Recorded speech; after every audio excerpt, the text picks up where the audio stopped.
Günah günahdır, xeyr. İki adamdan hesab kitabda fərq olacaq qiyamət günü.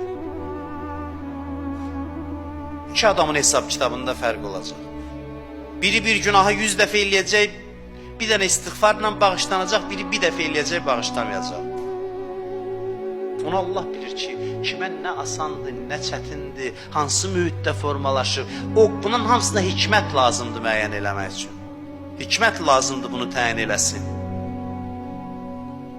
Bəli, günah günahdır, amma günah var, sən birini eləsən, 100 dənə əzab verəcəklər, günah var, həmin günahı 100-ünü eləsə bir dənə əzab verəcəklər digərinə. Məsələ çox individualdır, fərqlidir. Bəs nəhyəz münkəri elə, amma qınama. Nəhyəz münkər, yəni pis işdən çəkindirmək. Sən gördün günah eləyir, gücün çatan qədər çəkindir, amma qınama.